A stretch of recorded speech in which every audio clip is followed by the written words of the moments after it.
there, it's Anonymous Tea, where we spill the tea anonymously. Hello, hello, hello, hello, hello, everyone. Hello, YouTubers. Hope you guys are all having an amazing day today, sending good vibes, sending positivity, sending blessings, and good energy to each and every single one of you. Thank you so much for tuning in. So, in this video, we're going to be talking about what was the biggest story, do you think, or the biggest splash, or the biggest viral moment of 2024? Please let me know in the comments. Anything I say is alleged in my very, very, very, very personal opinion. This is for entertainment purposes only. None of this is personal. So there's been a lot, you guys. I want to try to keep this as short and sweet as possible, because we can go into a tangent, as you guys know. Politics. A big year. Remember, Trump was in the news for most of the year for all the wrong reasons, because he had to keep going to court and addressing, you know, all the things that he was, you know, being charged for. And remember, he got some convictions, but remember, he still has some other court cases, you guys.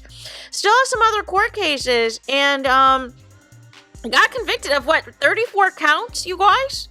Had some settlement money, has to pay some people, and you know, people were thinking, oh, there's no way he's gonna get reelected, right? And we had, of course, you know, Joe Biden, who said he was going to be a one-term president. However, said pulled to Jennifer Hudson and said, I'm not leaving, I'm not going, until they forced him out at the last minute in the 11th hour, you guys. And we had Kamala Harris basically had to run a campaign in, what was it, like 100 and something days? Had to just up and run a campaign for presidency. She raised so much money. There were so many Zooms. White women for Kamala, white men for Kamala. Then there was like, oh, there's no black men that would ever vote for Kamala. So then they got together, they got on their Zooms. And people were feeling optimistic. People were feeling positive. People were believing the polls. And then she was not elected, you guys. She was not elected, and Trump got reelected even after being convicted, you guys. Make it make sense. Usher had a huge ear, had a huge ear, you guys. He kicked off, you know, the Super Bowl this year. Had a big time Super Bowl performance. It was reminiscent of some elements of The Wiz. Remember, he had Alicia Keys and her, and Jermaine Dupri and will.i.am as features. He won a lot of awards as well. Presidential award, I believe, the NAACP. I really don't want to relive this. The awful, the horrible, the terrible tribute at the BET Awards. Listen, I had no problem with all women doing a tribute to Usher. He serenades women all the time. That would have been a nice touch or whatever, if that's what he really wanted to do. My issue was the fact that I felt the wrong women were chosen for the wrong tributes. And it just didn't quite land properly. Like, I felt like some of them were like even parodies. So no to that tribute. I want to erase it from my mind in 2024. Also, Usher came out with an album, you guys, a brand new album. If you guys have not listened to it, my favorite tracks off of the new album that I cannot stop playing are Please You, I Am the Party, Believe. Is really like my main, like, I can't not listen to those. Those are like my top ones. Also, Usher announced a world tour and is currently on tour. He's gone viral because he has this segment where he's feeding women cherries, but some people, some celebrities, some reality stars are taking it to another level with that. Also, Beyonce had a big year, you guys. She had a big year. She had the Verizon commercial that aired right after Usher's Super Bowl performance. She released a hair care line called Secret. She released an album called Cowboy Carter. Was supposed to have, you know, I believe it had 30 plus songs on it. It debuted at number 1. No visuals. However, she concluded the year, as you guys know, last week with a halftime performance on Christmas. Trying to think what else. Also had a Levi's commercial that caused mixed reviews because some people had some problems with who was in the commercial and the presentation of the commercial, if you will. I'm trying to think what else. Her mom really has been more messy than anything. And her mom has kind of, it's like once Secret came out, it's like Tina Knowles had like became the face of it. Which my thing is this, like you could have just came out with it yourself anyways, right? We all know that you were hairstylist and own a hair salon. But she got caught a few times, including recently, she keeps liking messy posts on social media. And then keeps coming back and saying that she's hacked or it didn't happen. But she just admitted today that she did actually like those messy posts and said that Jay-Z gave her advice. Also, speaking of Jay-Z, he's been kind of quiet this year. He did announce that Kendrick was going to be the Super Bowl halftime performer for, coming up here in 2025 for this upcoming Super Bowl. Also, speaking of Kendrick, he had a big year in terms of him and Drake had a huge rap beef. That Kendrick Lamar, like, really catapulted himself, I believe, to, really to a lot of fans who did not know who Kendrick Lamar was, or may have known a hit or two, but really didn't do a deep dive into his discography. Also, I wanted to say with the Super Bowl caused controversy with him being announced because Lil Wayne felt since it was going to be in New Orleans that they could have done a Lil Wayne or Cash Money, Millionaires, or, did a Lil Wayne, Drake, and Nicki Minaj type of thing. And so he was crying on social media about it and even did a few interviews as well. We, of course, have the Essence Music Festival, which Usher and Janet Jackson headlined this year, and also Frankie Beverly, who unfortunately passed away later this year. We also lost Quincy Jones. We had so many losses this year. We also lost O.J. Simpson. There is a ton of people, a lot of deaths this year, you guys. Lots of deaths this year. Also, I'm trying to think what else happened. There's so much that happened. We had a lot of black winners in reality TV. Not sure how many of you guys are up on game in reality TV, and this is a spoiler alert, but we had for Love Island USA, finally broke so many records. Finally was not the stepchild of all the other Love Island franchises that are in the UK and Australia and otherwise. We had our first black winner. And you're going to say Anonymous T, but didn't Justine win in season 2? Yes, she did. But now you guys are doing this thing now where you're like, well, this is the first time a fully black couple is won. Because technically Caleb was mixed. But you guys, we had a black couple win. Also, we had another black female winner win Big Brother of this year. I love me some Big Brother. Also, piggybacking off of Love Island USA, they have PPG, Leah, Serena Page, and Janae Craig. Why am I saying Jana? Janae Craig, all had a huge following, millions of followers on Instagram, tons of brand deals, tons of success. Also, Cordell is having tons of success, you guys. He literally today was doing, because we're having all of the bowl games for college football, and he has a brand deal with Cheez-Its, and they had him out there, you guys. I believe it was for, the bowl game, and he had his Cheez-It suit on, and it was cute. It was absolutely cute. The explosion of the Taylor Swift and Travis Kelce romance completely is just dominating everything, it seems. So we'll see what happens with that, because as you guys know, the Chiefs just won the Super Bowl as well. So, and they're also favorites to potentially go back because we're about to embark on the playoffs coming up here. I'm trying to think what else took place. There was a lot. there was a lot of reality TV stuff that we can get into. Rapper Eve released a tell-all book. One of the highlights in the book was Jay-Z basically telling her that female rappers don't really sell.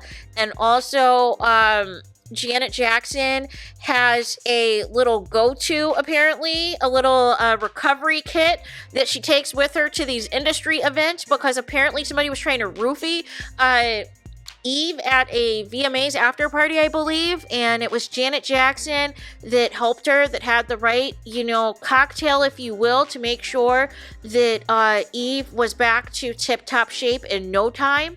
And it is good that there are people like that, like Janet Jackson, who has been in this industry since she was a kid and understands that, not all skin folks are kin folks. And unfortunately, these people feel like the only way that they can get close to you or whatever is to do something nefarious. And so shout out to Janet Jackson for just being an awesome person with that. I'm trying to think what else happened. Rihanna was announced as the new ambassador for Dior, for J'adore. Also, she released Fenty hair, you guys. And listen, it had been in trademarks. There's been trademarks for Fenty hair stuff for like several years now. So this isn't like, a one-of-the-mill thing she just came out with in 2024. No. It's been in the works for several years. It's just that it released this year. Super successful. I believe they said that her brand is one of the top brands for skincare and makeup, top beauty brands.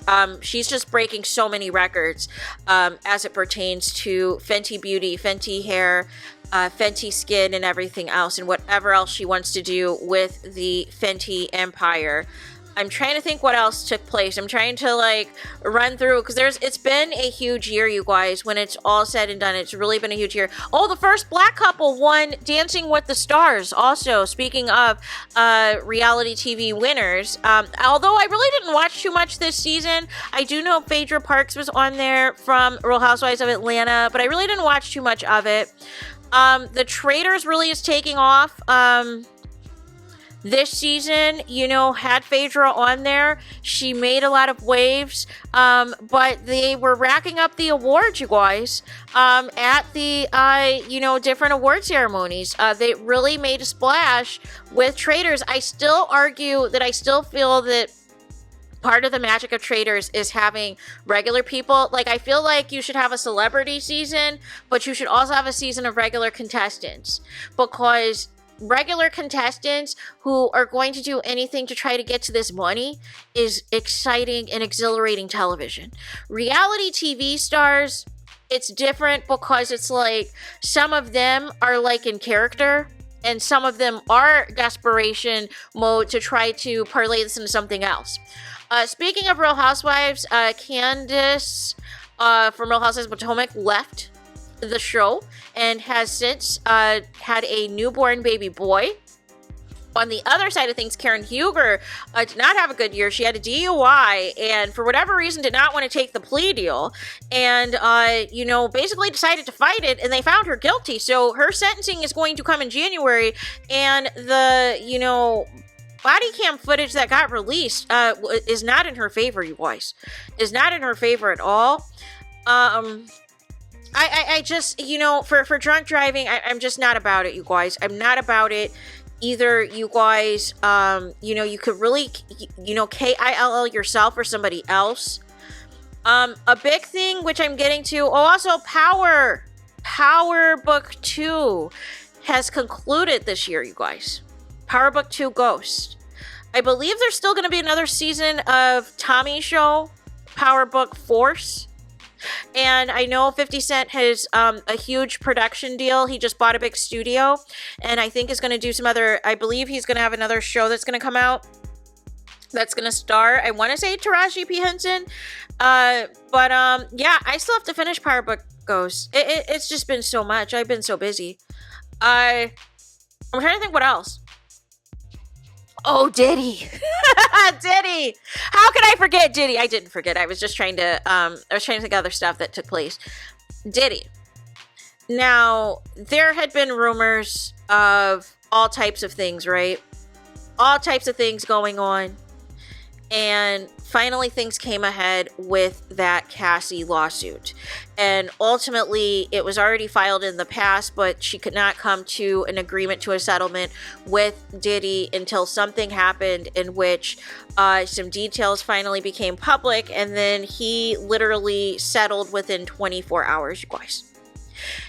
That snowballed into other lawsuits. That snowballed into several, investigations that were taking place by the feds seizing things from both of Diddy's homes in both Miami and in LA. Diddy was cooperating with the feds. People were under the impression maybe he's going to get off, maybe it's not going to happen to him. But I'm thinking, well, if you're cooperating with the feds, they've got something. Like, make it make sense. So nonetheless, later this year in September, he did get arrested. I believe it was September. Got arrested finally in New York, has tried to get bail 4 times, has attempted bail 4 times. Did not happen. Bail did not happen. Bail was denied each and every single time. He's tried to even sweeten the pot and say that he's going to get drug tests every week. He's not going to contact any females outside of his female family members. Stuff keeps coming out though where it seems that potential witnesses may be being paid off or intimidated or threatened. And they feel that Diddy still has way too much power even behind bars and feel that at this point he's going to have to stay there until trial commences, which is going to be, I believe, in May of next year, which is when the Met Gala is, you guys. Like, why are these people so petty and messy? I don't understand it, you guys. Also, Meg Thee Stallion, her documentary came out where she gave a lot more behind the scenes regarding the Tory Lanez case. Her and Tory Lanez are still going at it. As far as her trying to tell her truth, she's now suing a YouTuber, a blogger by the name of Milagro Grams, and feels that, she's harassed her and felt that, she basically caused, some inappropriate video that went viral in regards to Meg Thee Stallion that she felt was disparaging her character and all these things. Also, now Tory Lanez is trying to fight back and trying to say that Meg Thee Stallion just isn't over the shooting incident and all these things. He's tried also to appeal his, sentence for several times now because, as you know, tentatively he's behind bars for 10 years. And as of now, he hasn't been, released. And as of now, there has not been any appeals that have been granted. However, there's been a lot of misinformation about this trial that has gone viral, in part because there's a lot of people who want to see Tory Lanez free, you guys. So, I'm trying to think what else happened. Those are the major things. There's also, of course, reality TV stuff. So not sure how much more reality TV stuff. I know upcoming January this year, we have a black male bachelor, for real. Not that planned mess that they did last time that they scammed us. Also, movies were pretty big this year. Will Smith had his big comeback in terms of Bad Boys. It really, catapulted him back to that. I don't think he really left A-list status. And like I said, I didn't think the slap was going to hurt him. We know that Chris Rock had his live special regarding the slap. We know Netflix was cracking down on people sharing accounts and things. It's just a lot. There's so much, you guys. Like I said, I didn't want this to be too long, and I'm sure there's things I'm leaving out or forgetting. I'm just trying to think of a lot of the major stuff that had happened, because a lot of the stuff is kind of just blog stuff and other things. But yeah, let me know what else you think was the big stories, the big major stories of 2024 that you feel either was somebody's best moment, somebody's worst moment, or the most viral moments, you guys. Let me know in the comments. Please do not forget to like, comment, and subscribe. Hit the notification bell so you're notified the moment I post new content on my channel. And with that being said, I'll talk to you guys again very soon.